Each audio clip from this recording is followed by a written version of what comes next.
বর্তমান সরকার একটা ধ্বংসপ্রাপ্ত অর্থনীতি উত্তরাধিকার সূত্রে প্রাপ্ত হয়েছে। আমাদের অর্থনীতির বহুমুখীকরণ দরকার, প্রতিযোগিতায় সক্ষমতা দরকার এবং উৎপাদনশীলতা বাড়ানো দরকার। এবং আমরা একই সঙ্গে মনে করি যে আন্তর্জাতিক বাণিজ্যে আমাদের বিভিন্ন দেশে পণ্য রপ্তানি করা দরকার এবং আমাদের বাণিজ্য সম্পর্ক আরও বাড়ানো দরকার। সেই প্রেক্ষাপটে আমরা বিভিন্ন দেশের সাথে আলোচনা করছি।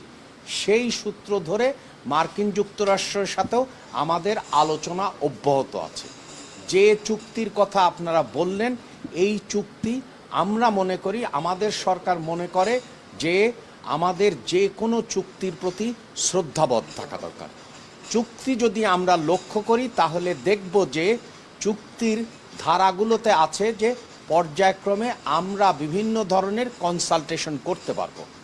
এবং আজকের আলোচনায় আমরা দুই পক্ষই সম্মত হয়েছি যে আমাদের বিভিন্ন বিষয় সম্পর্কে, বিশেষ করে বহুমুখীকরণ এবং প্রতিযোগিতায় সক্ষমতা এবং সাথে সাথে আমাদের উৎপাদনশীলতা বৃদ্ধিতে দুই দেশ কিভাবে একসঙ্গে কাজ করতে পারে এবং কি ধরনের প্রক্রিয়া বা মেকানিজমের মাধ্যমে সেই কাজগুলো আরও বাড়ানো যায়।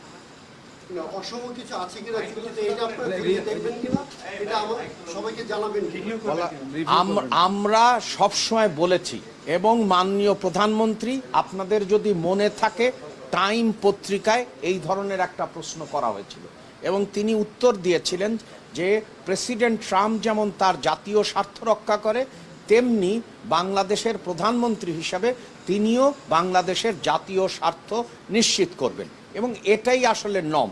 এবং সেই জন্যেই আমরা যেটা গুরুত্ব দিয়েছি সেটি হচ্ছে যে বিভিন্ন পদ্ধতি এবং মেকানিজমের মাধ্যমে যাতে মার্কিন যুক্তরাষ্ট্রের সাথে আমরা এমনভাবে কাজ করতে পারি আমাদের আরও রপ্তানি বাড়ে এবং সেই ক্ষেত্রে বহুমুখীকরণ করা দরকার। আমরা বিভিন্ন বিষয়ের কথা বলেছি, যেমন হচ্ছে যে ঔষধের কথা বলেছি, যে ঔষধ কিভাবে বাড়তে পারে, অথবা মার্কিন যুক্তরাষ্ট্রের যেমন কৃত কৌশল বা টেকনোলজি এবং ইনোভেশনের দক্ষতা আছে, সেই দক্ষতাটাকে আমরা কিভাবে প্রতিযোগিতায় সক্ষমতা এবং উৎপাদনশীলতা বাড়াতে পারি। তৃতীয়, আমরা যে সময় বলেছি যে মার্কিন যুক্তরাষ্ট্রের বর্তমান প্রশাসন আসার পরে তাদের কতগুলো প্রাতিষ্ঠানিক ব্যাপারে সংস্কার ঘটেছে, যেমন আপনারা জানেন ইউএসএআইডির ক্ষেত্রে।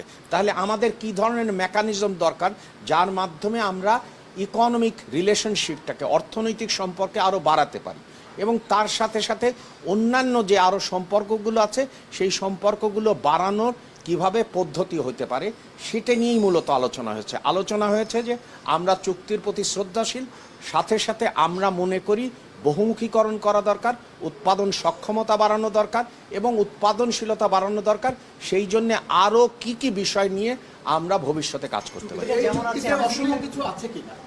আমরা তো বারবার বলছি যে চুক্তির প্রতিটি বিষয়ের মধ্যে একটা বিষয় খুবই নিশ্চিত, সেটি হচ্ছে যে আমরা কনসালটেশনগুলো করব এবং আমরা সেই মেকানিজমগুলো বার করব এবং যাতে করে বাংলাদেশের আমাদের স্বার্থ লক্ষিত হয়, কারণ সবার আগে বাংলাদেশ। এই বিষয়টি এই চুক্তির কারণে কি অন্য দেশের সাথে বাণিজ্য করতে সংকট তৈরি হবে কিনা? আমি বারবার বলেছি যে বাংলাদেশ কোনো এক্সক্লুসিভ রিলেশনে বিশ্বাস করে না, বাংলাদেশ ইনক্লুসিভ রিলেশনে বিশ্বাস করে। তার কারণেই আপনারা লক্ষ্য করেছেন যে বাংলাদেশ বিভিন্ন দেশের সাথে, সেটি হচ্ছে যে আপনি যদি এই বর্তমান বিশ্ব পরিস্থিতি দেখেন, আমরা কিন্তু সকল দেশের সাথেই আমরা এনগেজ করছি, সেটা মার্কিন যুক্তরাষ্ট্র হোক, পশ্চিম ইউরোপ হোক, বা সেটা আমাদের এই এশিয়া অঞ্চলের জাপান হোক, চীন হোক, কোরিয়া হোক, সবার সাথে কিন্তু আমার বৈঠক হচ্ছে প্রতিদিনই। আপনারা লক্ষ্য করেছেন যে আমার সাথে, আবার আমাদের পার্শ্ববর্তী দেশে এমনও লক্ষ্য করেছেন একই দিনে আমাদের পার্শ্ববর্তী এবং এশিয়ার একটি দেশের সাথে সভা হয়েছে এবং জাপানের সাথে সভা হচ্ছে। তার মানে হচ্ছে যে, এবং আমাদের পররাষ্ট্রমন্ত্রী, অর্থমন্ত্রী এবং আমি বিভিন্ন দেশে সফর করছি এবং সেখানে আমাদের একটাই লক্ষ্য যে বাংলাদেশকে কিভাবে এগিয়ে নিয়ে যাবে, বিশেষ করে নতুন বাজার সৃষ্টি এবং সেখানে সক্ষমতা বৃদ্ধি এবং সেই বাজারে আমাদের উপস্থিতি আরও বাড়ে। এবং সে ওষুধের কথা বলছিলেন, এরকম কোনো স্পেসিফিক আর কোনো প্রোডাক্ট নিয়ে কথা হয়েছে? হ্যাঁ, আমরা অনেকগুলো প্রোডাক্টের কথা বলছি, যেমন স্পেসিফিক হচ্ছে যে ওষুধের ক্ষেত্রে। তা আমরা তারপরে আমরা চাই যে আমাদের কৃৎকৌশলগত, যেমন মার্কিন যুক্তরাষ্ট্র কৃৎকৌশলগত বিষয়ে বা বৈজ্ঞানিকভাবে কতকগুলো বিষয়ে এগিয়ে আছে। এবং আমি স্মরণ করিয়ে দিয়েছি যে অতীতেও মার্কিন যুক্তরাষ্ট্র বিভিন্ন বিষয়ে আমাদের সাথে সহায়তা করেছেন, সেটা শিক্ষার ক্ষেত্রে, সেটা হচ্ছে কৃষি গবেষণার ক্ষেত্রে। তা আমরা চাই যে এই ক্ষেত্রগুলো আরও বাড়ুক। একটা বিষয় সামনে এসেছে সেটা হচ্ছে যে যুক্তরাষ্ট্রের সম্মতি ছাড়া অন্য দেশের সাথে বাংলাদেশে ট্রেড করতে পারবে না, এবং রাশিয়ার তেল কিন্তু আমরা বিষয়টা দেখলাম। এই বিষয়টা আসলে কতটুকু আপনারা খেয়াল করেছেন যে আমরা বারবার একটা বিষয়ে যোগ করছি এবং জোর দিচ্ছি, সেটি হচ্ছে যে আমরা আরও কনসালটেশন করতে চাই এবং আমরা মেকানিজমগুলো বের করতে চাই, যার ফলে বহুমুখীকরণ করতে হবে। যেমন আমরা কতকগুলো কাজ করেছি যেটা আসলে খুবই উল্লেখ করার মতো, যেমন শ্রম আইনের যে সংস্কার হয়েছে বা আমাদের যে ফ্যাক্টরি স্ট্যান্ডার্ড, তার সেটা তো আমাদের একটা দৃশ্যমান অগ্রগতি এবং এইটা তো আপনারা লক্ষ্য করেছেন। এবং সেটা আমরা করেছি শ্রম আইনের ক্ষেত্রে দেশীয় উদ্যোক্তাদের সাথে মিলে আমরা শ্রম আইনের উন্নতি করেছি। সে একই কায়দায় আমরা মনে করি যে আমরা যেহেতু এক ধাপ এগিয়েছি, সাথে সাথে আমাদের উদ্যোক্তারাও তাদের যে ডিউ শেয়ার সেটা পাবেন।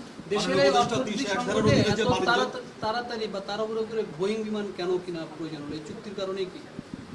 আপনার হচ্ছে যে চুক্তিতে কতকগুলো বিষয় থাকে যেগুলোকে আমরা দেখছি হচ্ছে যে দুই দেশের সাথে আপনার সম্পর্ক উন্নয়নের, এবং আমরা চাই যে সম্পর্ক উন্নয়ন আরও উচ্চতায় যাক।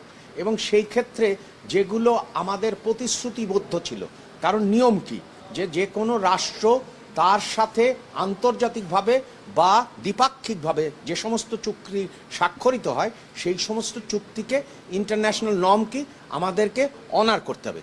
কিন্তু আমরা যে বিষয়ে জোর দিচ্ছি সেটি হচ্ছে যে যে চুক্তির মধ্যে যে কনসালটেশনের ব্যাপারগুলো আছে, সেই কনসালটেশন এবং তার মেকানিজম বাড়িয়ে যাতে বাংলাদেশের স্বার্থকে আরও অগ্রাহ্য করা যায়। এবং মার্কিন যুক্তরাষ্ট্রে শুধুমাত্র যে এখন তো একটা পণ্য, আমরা মার্কিন যুক্তরাষ্ট্রে আমাদের সবচেয়ে বড় বাজার, আমরা চাই যে আরও পণ্যের বাজার হোক। Thank you. হচ্ছে যে গতকালকে বাণিজ্য মন্ত্রী বলেছিলেন যে 301 ধারার বাণিজ্য তদন্ত সেটি না হলে স্বাগত জানাতে, যেহেতু বাংলাদেশ অলরেডি একটা চুক্তির মধ্যে আছে। তো আজকে এই প্রসঙ্গে কোনো আলাপ হয়েছে কিনা? আমরা বারবার উল্লেখ করেছি যে আমরা অনেকগুলো বিষয়ে উল্লেখযোগ্য অগ্রগতি করেছি। কেন করেছি সেটা আমাদের নিজের থেকেই, যে আমরা চাই যে শ্রম আইনের উন্নতি ঘটুক, এবং আমরা শ্রম আইন দৃশ্যমান অগ্রগতি অর্জন করেছি এবং সবার সাথে সাথে। তো সেই জন্যে আমাদের দেখা দরকার হচ্ছে যে আবার আমরা একই সঙ্গে চাই যে আমাদের ওই দেশে আমাদের সাথে বাণিজ্য পর্যায়ে আলোচনা হোক, আমাদের সাথে অর্থনৈতিক সহযোগিতা বিষয়ক আলোচনা হোক, আমাদের সাথে তাদের সাথে শিক্ষা স্বাস্থ্য বিষয়ক অথবা যে মানবিক বিষয় আছে সেগুলো সম্পর্কে অগ্রগতি হোক। Thank you.